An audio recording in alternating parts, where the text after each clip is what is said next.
Final checks. Lance Corporal David Riggs stood up and began checking the armor of the person in front of him. He verified the helmet was sealed and the camera was recording, as indicated by the tiny red light. Moving down, he saw no missing back armor plates, and the backpack showed a full charge of air and power. The medkit below the backpack still had its tamper seal from when they had geared up. On their right thigh, he located the shot shell pouch, still loaded.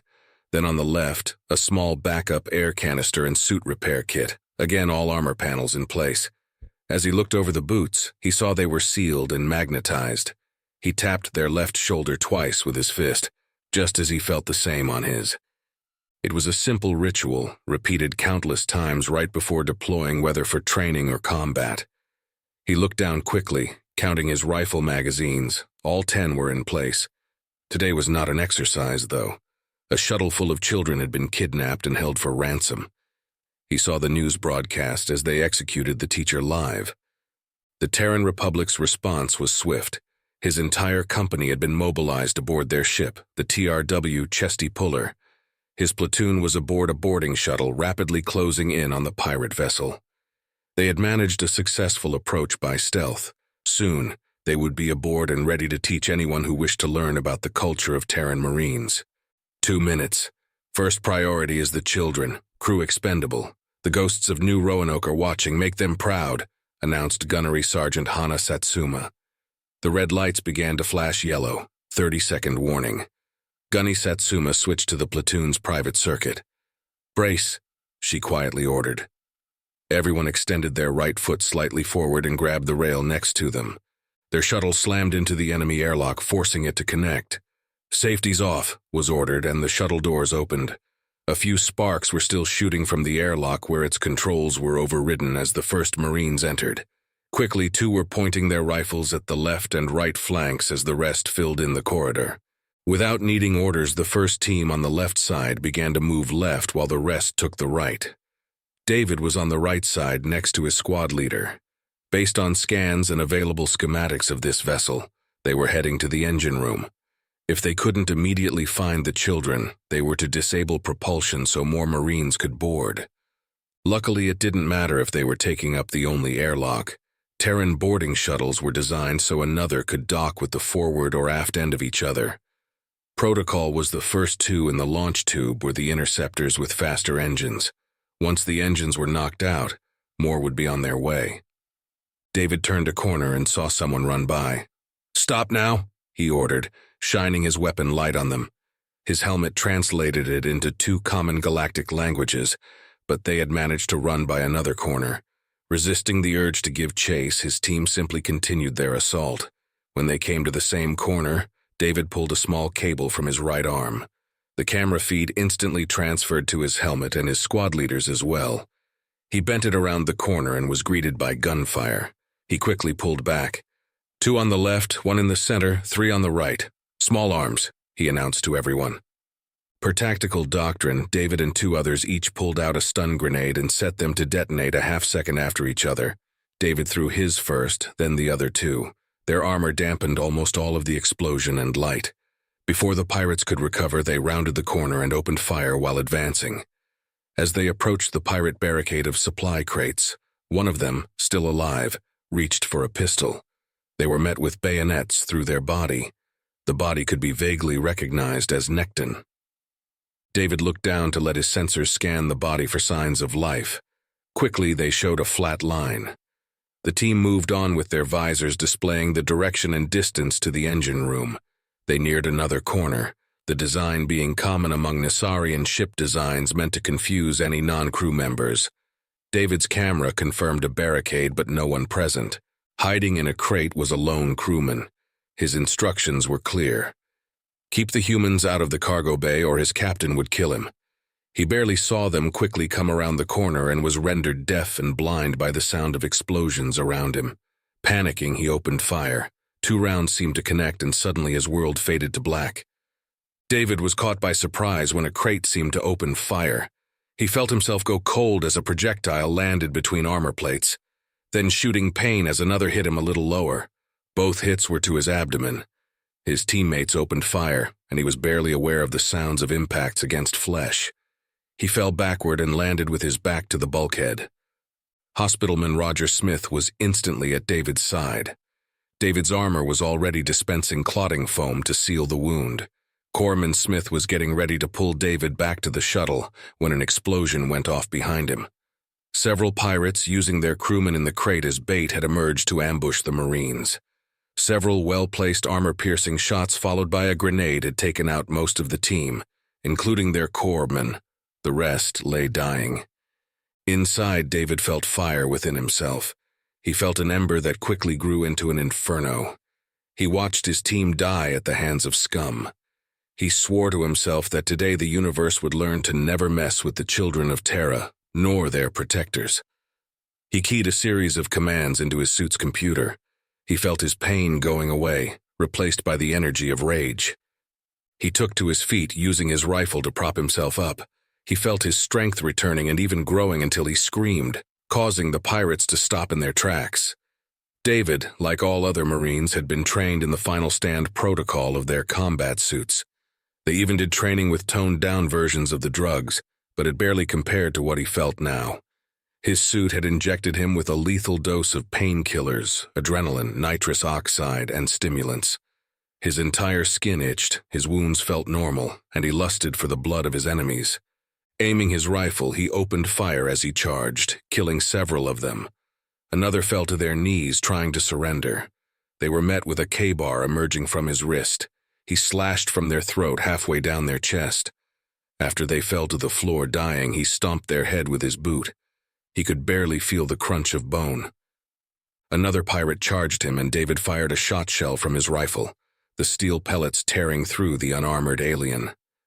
David racked the pump, ejecting the spent shell and loading a new one.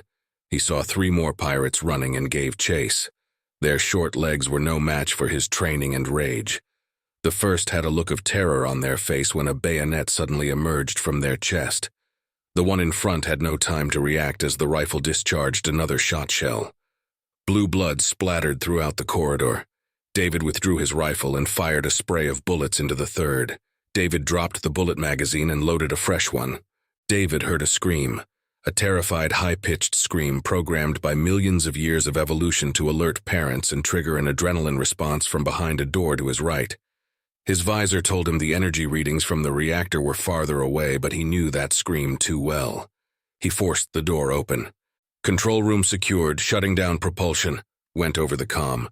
Within the cargo bay, several pirates had made their last stand. They quickly opened fire, but David's instincts were faster. Supplemented by the drugs in his system and his rage, he rolled toward them. Coming out of his roll, he went into a firing position and took out 2. He ducked and rolled again, still getting closer. The screams were louder, but not in the room. 4 more rounds took out 2 pirates. The lone pirate threw his weapon down and adopted what was becoming the universal symbol of surrender. They raised all 4 of their arms up and away from their body. David heard more crying and then the sound of a child being hit.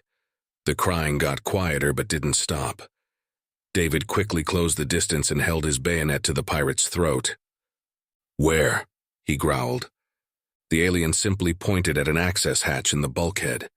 Taking no chances, David fired a shot shell. The area and David himself were splattered with blood. He loaded the last shot shell from his magazine tube. David ripped off the access cover and saw an Insarian staring at him in amazement, then terror. David reached in and ripped him out of his fortification. For a split second, he saw several children in there. While still holding the pirate, David managed to throw them across the room. "Stay in there, kids," he yelled. David was on the Insarian before they could recover. "Is that all of them?" he demanded, pointing toward the hole in the wall. "Yes, all just business," the Insarian replied in broken English. "So is this," David responded as he again brought his boot up, then swiftly down on the Insarian's head. He repeated this where his hearts were located. "Medics to my location, children rescued," he announced on the all-hands circuit of the comm. Suddenly feeling very tired, he looked around and surveyed the room. Briefly, he weighed what was worse, exposing the children to the bloodshed or keeping them in there. He reasoned he needed to see any wounds. He walked over to them. "Are any of you hurt?" he asked. "That man hit Billy," a little girl cried. "I'm okay," he heard a boy reply, sniffling back tears. That man will never harm you again, Billy. Take my hand. He reached in and barely felt the tiny hands in his gloves. It took him a couple of minutes to pull them all out. Each child was roughly the same size, yet they felt as though they were getting exponentially heavier. When the last one was free, he sat down leaning against the bulkhead. "Who are you?" a girl asked. "Lance Corporal David Riggs, Terran Marines. Here to rescue you," he answered, getting harder to speak. He heard footsteps. He grabbed his rifle and aimed. David felt joy in seeing Gunny Satsuma. He dropped his weapon as she lowered hers and recognized two corpsmen entering behind her. "Check the kids first, I'll be all right," he announced over the air. "Just need a nap." Ignoring him, a corpsman rushed over to him.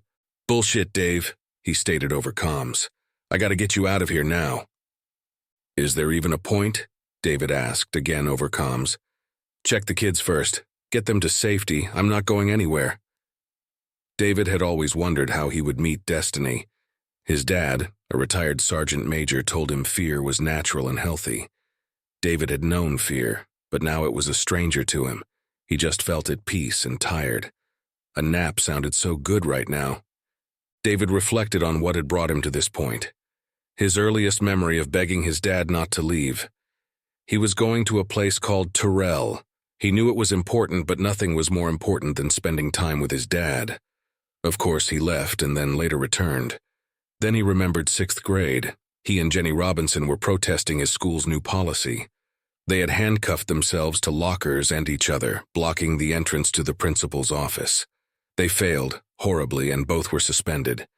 What he remembers the most was when she was uncuffed. He was still handcuffed, and she pinned him and kissed him. It was his first kiss. David was older now. He and Jenny had just left their senior prom. Jenny's parents were out of town. They went back to her place. Her parents came home early the next morning. Her dad chased him out while Jenny raged.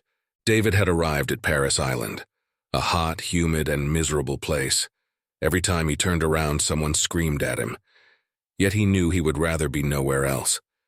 The more they screamed, the more determined he became to prove them wrong. Now David was entering a drop pod. He was on a training ship and his pod was being fired into the middle of the Australian outback. He could still remember the fear and the heat of re-entry, the sudden force of his pod landing on Terran soil. Later yet, he was with his dad. A party had ended and they were sitting by the fire pit drinking. They were both horribly drunk. His dad told him he was and always had been proud of him. Everything had led him to this moment. He honestly had no regrets. "Guess that answers if I'm re-upping," he thought aloud. For extraordinary heroism and conspicuous gallantry in action against pirate forces, above and beyond the call of duty, while serving with the 3rd Battalion, 9th Marines, 2nd Marine Division in the Raxus system. The enemy had taken innocent children for ransom. Lance Corporal David Riggs, as a team member of an elite boarding party, engaged the enemy in close quarters combat. During the fight, he was mortally wounded and then his teammates killed by cowardly attacks. Activating his suit's final stand protocol, he personally resumed the battle, killing many pirates and saving over 12 innocent children. Even while dying, he refused treatment so that the children could be attended to first. His heroic personal valor, honor, and savagery toward the enemy were keeping with the highest traditions of the Terran Marine Corps and worthy of the highest honor of the Terran Republic. Richard Atten, Prime Minister of the Terran Republic, Medal of Honor citation for Sergeant David Riggs awarded posthumously.